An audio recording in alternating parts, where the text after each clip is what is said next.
Dear students, आपने resistance, conductance, resistivity और conductivity ये सब पढ़े होंगे सॉलिड कंडक्टर्स के लिए।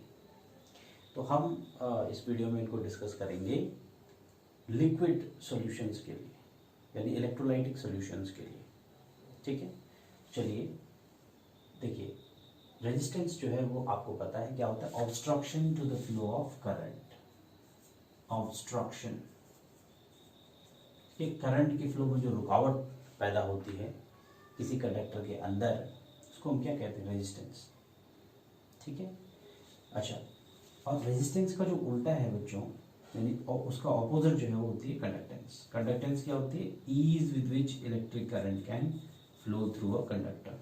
कितनी आसानी से इलेक्ट्रिक करंट किसी कंडक्टर के अंदर से फ्लो करता है, हम उसको कहते हैं उसकी कंडक्टेंस। ठीक है, तो जो रेजिस्टेंस है उसको हम आर से डिनोट करते हैं। ठीक है, और जो कंडक्टेंस है उसको हम जी से डिनोट करेंगे। राइट, तो याद रखिए कि जो रेजिस्टेंस है दैट इज 1/G, और आप ऐसा भी लिख सकते हैं G is equal to 1/R। Reciprocal है ना, जो रेजिस्टेंस है वो कंडक्टेंस का रेसिप्रोकल है, जो कंडक्टेंस है वो रेजिस्टेंस का रेसिप्रोकल है। ठीक है, चलिए, तो ये ऑब्स्ट्रक्शन है और ये क्या है? Ease with which current can flow. ठीक है, और आप जानते हैं रेजिस्टेंस का यूनिट क्या होता है, इसको हम इसमें मेजर करते हैं ओम में। ठीक है, तो इसका कंडक्टेंस का यूनिट क्या होगा? उल्टा है ना, 1/ओम। तो यानी क्या, उसको हम क्या कहते हैं? मोह, या इसको हम कहते हैं पर ओम। पर ओम, ठीक है, तो हम उसको क्या देते हैं? मोह। राइट, चलिए आगे देखते हैं बेटा रेजिस्टिविटी क्या होती है। तो रेजिस्टिविटी अगर आप किसी कंडक्टर की बात करते हैं, सॉलिड कंडक्टर की, तो आप इसको कैसे देखते हैं? It is defined as resistance of a conductor having unit length and unit area of cross section. और वो कहाँ से निकलता था? देखिए, आप थोड़ा सा याद करिए, आपने फिजिक्स में क्या पढ़ा था? जो रेजिस्टेंस होती है that is directly proportional to length of a conductor and inversely proportional to area of cross section. ठीक है, तो आप इसको ऐसे भी लिख देते हैं, R is equal to rho L/A। ठीक है, ये जो रो है, रो यही है आपका रेजिस्टिविटी। ठीक है, तो आप इसको ऐसे लिख सकते हैं RA/L। ये तो यहीं से आप डिफाइन करते थे रेजिस्टिविटी को किसी सॉलिड कंडक्टर के लिए। आप इसको किस तरह से डिफाइन करते थे? देखिए, रो इज इक्वल टू R बन जाता था कब, है ना, अगर हम क्या लें, if A is equal to say 1 centimetre square and L is equal to 1 centimetre, यानी unit length and unit area of cross section. अगर किसी कंडक्टर का लेते हैं हम, तो उसकी जो रेजिस्टेंस होती है उसको हम बोलते हैं रेजिस्टिविटी। ठीक है, तो आपने इसको पहले सॉलिड कंडक्टर के लिए पढ़ा। अब सॉल्यूशन के लिए इसको कैसे पढ़ेंगे? देखिए, सपोज आपके पास ये सॉल्यूशन है, इलेक्ट्रोलाइटिक सॉल्यूशन। ठीक है, तो इसका बहुत छोटा वॉल्यूम, बहुत छोटा वॉल्यूम। ठीक है, वो कितना वॉल्यूम? 1 centimetre cube. अब ये 1 सेंटीमीटर क्यूब कैसे बनेगा? जब 1 सेंटीमीटर लेंथ होगी और 1 centimetre square area of cross section होगा। तो ये बहुत छोटा जो वॉल्यूम है 1 सेंटीमीटर क्यूब, यानी यूनिट वॉल्यूम कह देंगे इसको, यूनिट वॉल्यूम। ठीक है, तो जब आप इलेक्ट्रोलाइटिक जो सॉल्यूशन है उसके यूनिट वॉल्यूम का रेजिस्टेंस बताते हैं, तो एक्चुअली क्या है, वो उसकी रेजिस्टिविटी है। तो रेजिस्टिविटी को सॉल्यूशन के लिए कैसे आप डिफाइन करेंगे कि resistivity of an electrolytic solution is defined as the resistance of its unit volume, जो उसकी यूनिट वॉल्यूम की रेजिस्टेंस है। ठीक है, चलिए, तो या फिर आप इसको ऐसा भी कह सकते हैं, देखिए कि अगर आपने दो इलेक्ट्रोड रखी हैं इलेक्ट्रोलाइटिक सॉल्यूशन में, ठीक है, इसके अंदर, और उन इलेक्ट्रोड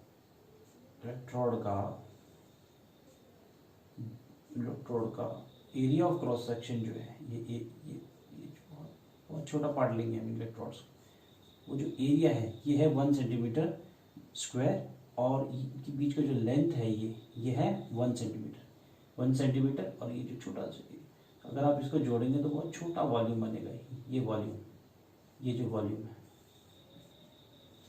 ठीक है। तो इस वॉल्यूम की जो रेजिस्टेंस होगी उसको हम बोलते हैं रेजिस्टिविटी। तो ये क्या है, इंट्रिंसिक प्रॉपर्टी होती है किसी इलेक्ट्रोलाइटिक सॉल्यूशन की, ठीक है। वो आपने पढ़ा 11th में इंट्रिंसिक प्रॉपर्टी क्या होती है। तो आई होप आपको समझ में आया होगा। सॉलिड के लिए आप जानते थे, अब सॉल्यूशन के लिए आपको इस तरह से समझेंगे कि रेजिस्टिविटी क्या होती है। Resistivity is defined as the resistance of a unit volume of an electrolytic solution, या फिर आप ये कह सकते हैं कि it is defined as the resistance of the solution which is present between two electrodes, ठीक है, having unit length and unit area of cross section.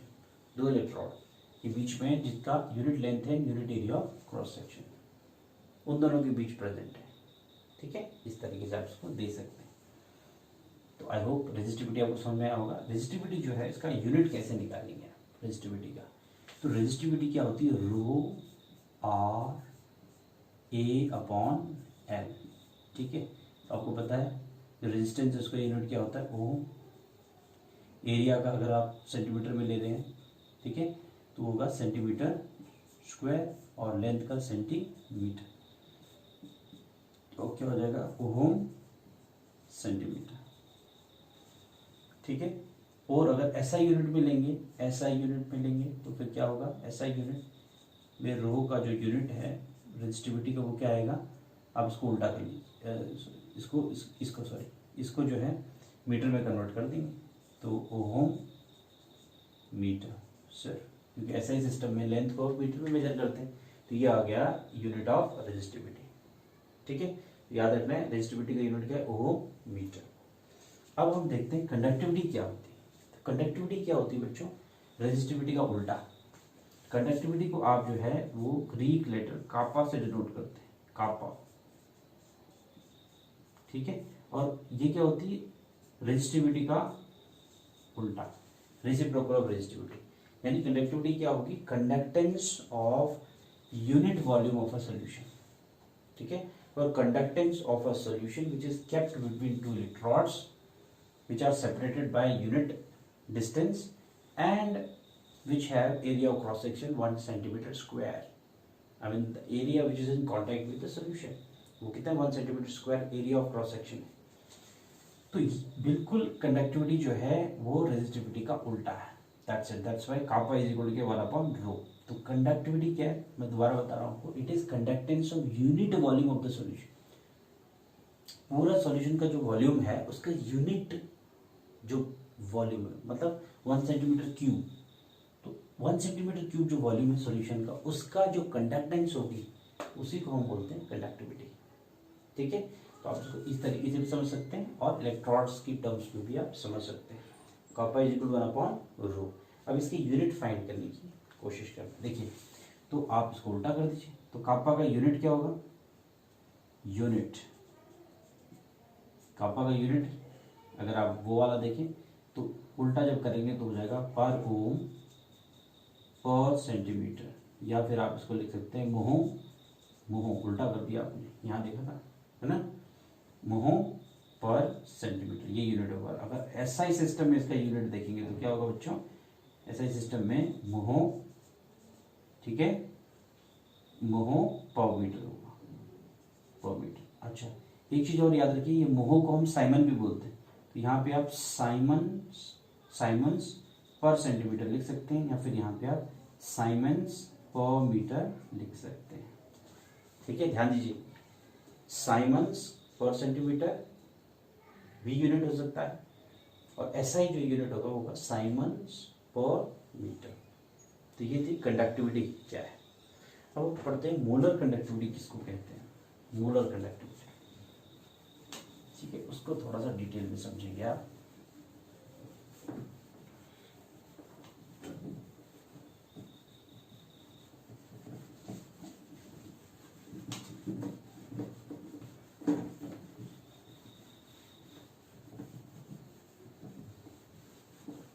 अब देखो बच्चों मोलर कंडक्टिविटी क्या होती है? मोलर कंडक्टिविटी होती है कंडक्टेंस, ये इंपॉर्टेंट है आपके लिए, कंडक्टेंस, ठीक है, of A solution containing 1 mole of an electrolyte. Conductance of a solution containing 1 mole of an electrolyte. या फिर आप इसको ये भी कह सकते हैं कि ये क्या हो सकता है, conductance due to the ions furnished by 1 mole of an electrolyte in a solution. ठीक है, इसको हम बोलते हैं बच्चों मोलर कंडक्टिविटी। ठीक है, यानी 1 मोल इलेक्ट्रोलाइट का जब आप डिजॉल्व करेंगे, ठीक है, और उससे जो आयंस फर्निश होंगे, उन आयंस के कारण जो कंडक्टेंस होगी उसी को हम बोलते हैं मोलर कंडक्टेंस। 1 मोल, ध्यान रखिए 1 मोल।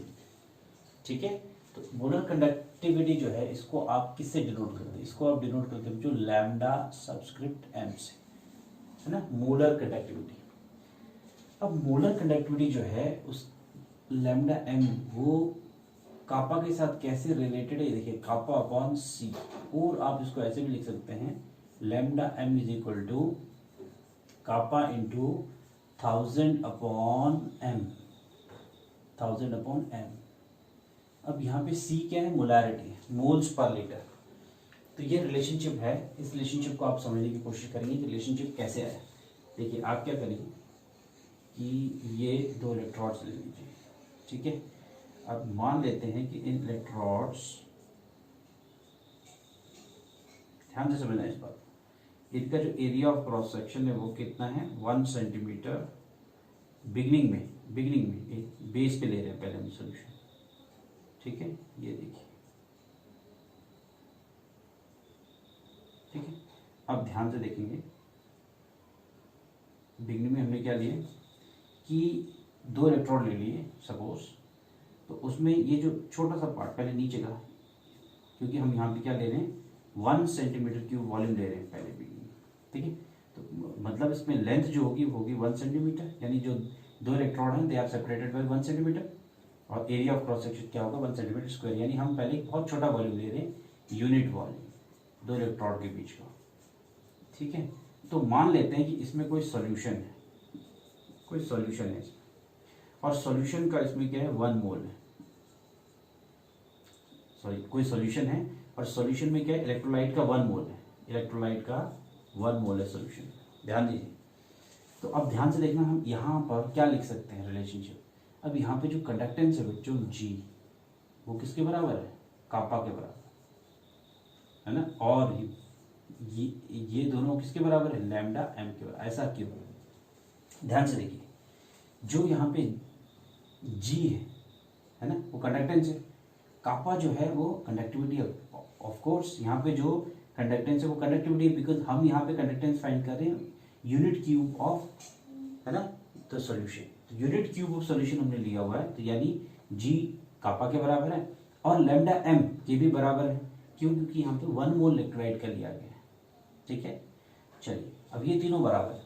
अब हम क्या करते हैं, फर्दर इसमें थोड़ा सा डाइल्यूशन करते हैं, यानी इसमें थोड़ा सा सॉल्वेंट डालते हैं और वॉल्यूम इंक्रीज करते हैं। सपोज हमने काफ़ी डाइल्यूशन किया और यहाँ तक ले आए इसको, ठीक है, तो मान लेते हैं कि ये जो है हमने 100 टाइम्स बढ़ा दिया, 100 टाइम्स। तो अब क्या होगा, अब ये रिलेशनशिप जो है, ये वाला रिलेशनशिप है, इसको आप कैसे लिखेंगे, इस रिलेशनशिप को आप लिखेंगे बच्चों कापा, ठीक है, kappa into 100 is equal to lambda M, और आप ऐसे लिख सकते हैं, और lambda M is equal to kappa into 100 times आपने बढ़ा दिया, ठीक है। कापा तो इतने के लिए था, अब है उसमें 1 मोल ही, इसमें 1 मोल ही है अभी भी, तो इसका मतलब क्या है, देखिए अभी भी जो उसकी कंडक्टेंस जो है जब 1 मोल के लिए है तो अभी भी आप लैम्डा एम ही लिखेंगे, लेकिन अब आपने क्या कर दिया, वॉल्यूम बढ़ा दिया। तो कापा तो सिर्फ इतने वॉल्यूम के लिए था, 100 टाइम्स बढ़ा दिया तो kappa into 100 is equal to lambda M. अब अगर आप इसको और फर्दर बढ़ाएं और वी वॉल्यूम तक ले जाए तो आप क्या लिखेंगे, lambda M is equal to kappa into V. ठीक है, आप ये लिखेंगे। अब v जो है इसको आप फर्दर ऐसे भी लिख सकते हैं, v कापा इंटू, अब v को लिख सकते हैं आप 1000 अपॉन m। आप कहेंगे सर ऐसा क्यों लिखा आपने, यहाँ देखेंगे अगर सपोज हम मोलैरिटी m मान लेते हैं तो मोलैरिटी क्या होता है, number of moles upon volume, क्योंकि नंबर ऑफ मोल्स तो 1 है तो आप n की जगह 1 लिख दीजिए। ठीक है, और फॉर्मूला एक्चुअली क्या होता है, number of moles upon volume into 1000। अगर आप इसकी जगह 1 लिखते हैं क्योंकि 1 मोल है वहाँ, तो इसका मतलब क्या होगा कि जो आपका वॉल्यूम है वो किसके बराबर हो गया, 1000 अपॉन एम के बराबर। तो आपने वी की जगह 1000 अपॉन एम रख देना। ठीक है, और आप 1000 अपॉन एम को सी भी लिख सकते हैं। तो इस तरीके से आपका एक रिलेशनशिप बन गया, lambda M is equal to kappa into 1000 upon M. तो ये आपका जो रिलेशनशिप था, आई होप आपको समझ में आएगा कि आप जो है लैम्डा एम और कापा का जो रिलेशनशिप है ये इसको कैसे डिड्यूस कर सकते हैं।